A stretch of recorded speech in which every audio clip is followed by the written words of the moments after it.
Assalamualaikum warahmatullahi wabarakatuh. Salam sejahtera, salam guru hebat, salam damai buat kita semua. Nah, buat semua teman-teman calon pengajar praktik se-Nusantara, perkenalkan saya Arni Irjila, calon pengajar praktik dari Kabupaten Sopeng. Jadi saya adalah calon pengajar praktik angkatan 8. Saya merasa sangat bangga karena bisa lulus menjadi calon pengajar praktik setelah sebelumnya saya mengikuti pendidikan guru penggerak angkatan kedua. Nah, alhamdulillah angkatan 8 di calon pengajar praktik saya bisa lulus lagi dan sekarang sementara mengikuti pembekalan.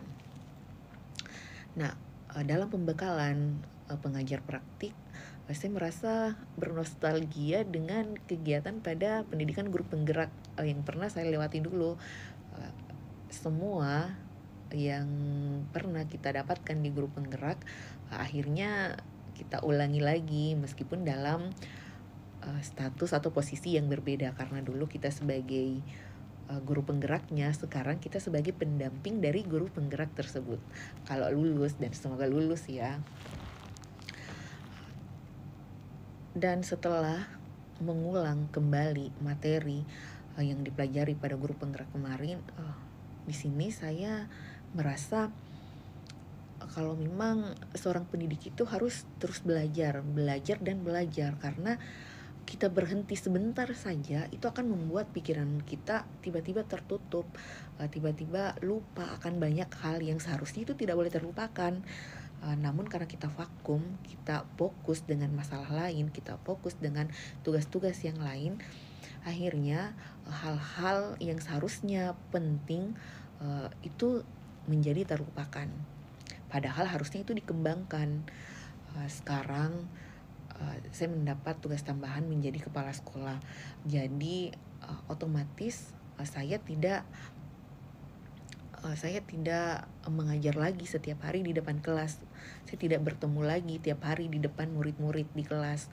Nah, itu membuat saya sebenarnya merasa rindu dengan suasana belajar yang menyenangkan. Karena jujur, dulu pada saat saya menjadi seorang guru, saya merasa kalau saya ini adalah guru yang dicintai oleh siswa, oleh murid-murid saya di kelas. Kenapa?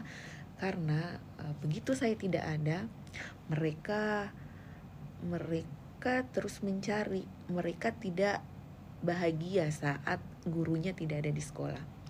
Beda waktu saya SD dulu, saya kadang merasa bersyukur ketika guru saya tidak masuk sekolah. Nah, untuk sekarang anak-anak itu bisa membedakan mana guru yang menyenangkan dan mana guru yang mengajarnya hanya sekedar melaksanakan tuntutan mengajar saja. Padahal seorang guru itu sesuai dengan filosofi Ki Hajar Dewantara sebaiknya mengupayakan keselamatan dan kebahagiaan anak setinggi-tingginya, baik sebagai individu maupun sebagai anggota masyarakat. Jadi ya, kita sebagai seorang pendidik dituntut untuk menghamba kepada murid. Menghamba di sini bukan berarti menyembah, tapi artinya menghamba, memberikan apa yang murid kita butuhkan, memberikan apa yang murid kita inginkan, bukan memberikan apa yang kita inginkan kepada mereka. Ibaratnya pasti kita semua pernah masuk dalam sebuah restoran, rumah makan. Nah, ketika kita memasuki rumah makan atau restoran, apakah pelayan yang ada di rumah makan tersebut memberikan kita makanan sesuai dengan keinginan mereka? Pastinya tidak kan? Mereka pasti bertanya, Bapak Ibu mau makan apa? Bapak Ibu mau minum apa? Nah, ini kita bisa jadikan pelajaran. Kalau di rumah makan saja mereka bisa memberikan apa yang pelanggannya mau. Kenapa kita sebagai guru tidak memberikan apa yang murid kita inginkan, apa yang menjadi kebutuhan peserta didik kita, bukan apa yang menjadi keinginan kita sebagai seorang pendidik. Karena belum tentu apa yang kita inginkan sama dengan apa yang mereka inginkan, dan belum tentu apa yang anak, kan di kelas kita kan ada banyak siswa, ada banyak murid.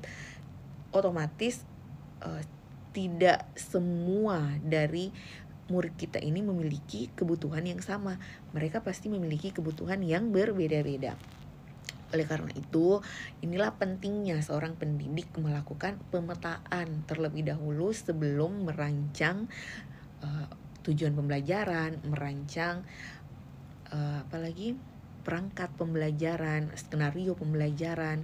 Karena jangan sampai kita sudah asik nih merancang, kita sudah asik nih menulis rencana pembelajaran yang akan dilakukan, tujuan pembelajaran yang akan dicapai, ternyata tidak sesuai dengan apa yang diinginkan oleh peserta didik kita, tidak sesuai dengan kebutuhan mereka dan tidak berpihak pada mereka. Nah, itu yang harus menjadi poin penting bagi seorang pendidik. Yang pertama adalah pemetaan. Buatlah pemetaan terlebih dahulu agar kita tahu apa yang peserta didik kita butuhkan, sehingga kita bisa merancang pembelajaran yang berpihak pada mereka. Jadi saya kira untuk menjadi seorang guru itu ya tidak hanya berbekal pada sekedar menyelesaikan tuntutan saja, tapi kita harus benar-benar menghadirkan rasa yang ada dalam hati kita, bahwa yang kita hadapi ini adalah anak-anak yang memiliki rasa, dan kita tidak boleh merasa bahwa kita bisa seenaknya mengubah apa yang sudah menjadi bawaan dari peserta didik kita. Tapi tugas kita hanyalah menuntun tumbuh kembang mereka, menuntun apa yang menjadi kodrat alam dari mereka, dan tentunya harus disesuaikan dengan kodrat zaman, karena tidak bisa dipungkiri kita hidup di zaman yang otomatis berubah-berubah. Jadi seorang guru, seorang pendidik harus mampu membaca itu, harus mampu membaca kodrat anak, kemudian disesuaikan dengan kodrat zaman. Jadi mungkin hanya itu yang bisa saya sampaikan, sekedar berbagi, dan jangan lupa bagi teman-teman yang belum lulus menjadi guru penggerak, jangan berkecil hati, tetap mendaftar, tetap berusaha, tetap belajar, karena semuanya tidak ada yang tidak mungkin. Selama kita mempunyai niat dan keinginan yang tulus, insya Allah pasti akan terwujud.